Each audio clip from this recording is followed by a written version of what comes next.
وَلَا تَقُولُوا لِمَن يُقْتَلُ فِي سَبِيلِ اللَّهِ أَمْوَاتٌ، نہ کہیے ان لوگوں کے حق میں جو مارے جاتے ہیں اللہ کے راستے میں مردے، کہ یہ مردے ہیں۔ لا تقولوا لمن يقتل فی سبیل اللہ ہم اموات، کہ یہ مردے ہیں۔ بھئی مارا تو گیا، پھر بل احیاء،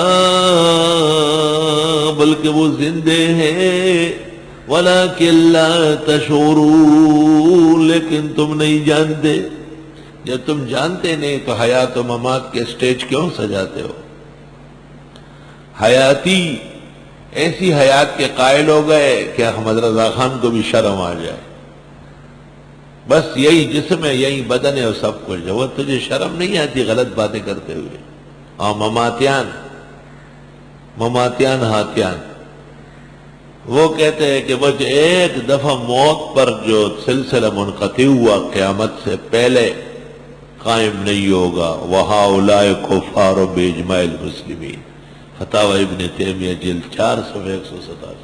وہ فتاوی لا کے ان کو کس وقت دکھا دیں، عبارت لکھوا دیں، اہم مہم تمام عبارتیں لکھوایا گا۔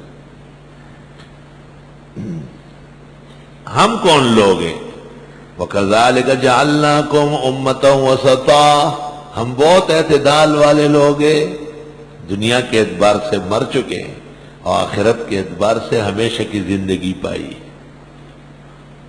ہرگز نہ میرد آنکھ دلش زندہ شد بعشق، سب تست بر جرید عالم دوام ماں۔ مجھے حیات جسمانی اور بدنی کے قائلین پر بھی بہت تعجب ہے، اگرچہ ہمارے بزرگ اور مخلص و مکرم ہیں، اور مماتیان تو ہداہم اللہ عن الضلالہ ووقاہم من سوء الحساب، ہم بین بین ہیں۔ یہ نیا مسئلہ ہے، وہ معاملہ ہی ایسا ہے، ایک حیاتی مناظرہ کرنے آیا اور دوسرا مماتی مناظرہ کرنے، دونوں مجھ سے مناظرہ کرنے آئے۔ میں نے کہا مناظرے میں قرآن کو مانو گے؟ بالکل۔ میں نے کہا قرآن میں ہے وَلَٰكِن لَا تَشْعُرُونَ، تم دونوں نہیں جانتے، مناظرہ کس بات کا؟ پاگل ہو، مناظرہ ہو ہی نہیں سکتا۔ جو حیات قرآن و سنت میں ہے، آمنا وصدقنا، سر آنکھوں پر، اتنا ہو تیرے تیغ کے شرمندہ احسان، سر میرے تیرے سر کی قسم اٹھ نہیں سکتا۔ جو حیات ہمارے اکابر و اسلاف نے لکھی ہے وہ درست اور حق ہے، تم اس کو ایسے زندہ مانتے ہو، بس ابھی آنے والے ہو، آئس کریم کھانے والے، پھر کائے کو مٹی کے ڈھیر کے نیچے دبائے رکھا ہے ان کو۔ وہ تم جو حیات کرتے ہو، تمہیں شرم نہیں آتی؟ قرآن میں نہیں ہے اموات غیر احیاء، اب وہ مر چکے ہیں، دنیا کے اعتبار سے زندہ نہیں۔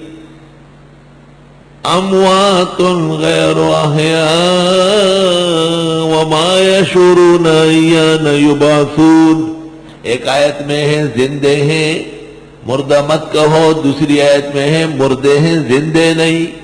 بظاہر مسئلے میں تعارض ہے، باعتبار دنیا کے مر چکے ہیں، باعتبار عقبا کے حیات۔ وَكَذَلِكَ جَعَلْنَاكُمْ أُمَّةً وَسَطًا، اور ہمارے بزرگوں نے جو اس کو حیات دنیاوی کہی ہے، حیات جسمانی کہی ہے، وہ اس لیے کہ روح اور جسم کا تعلق برحق ہے۔ روح اور جسم کا تعلق کسی درجے میں ماننا پڑے گا، ہم تفصیل میں نہیں جا سکتے، کیونکہ ہم وَلَٰكِن لَا تَشْعُرُونَ پر ایمان رکھتے ہیں۔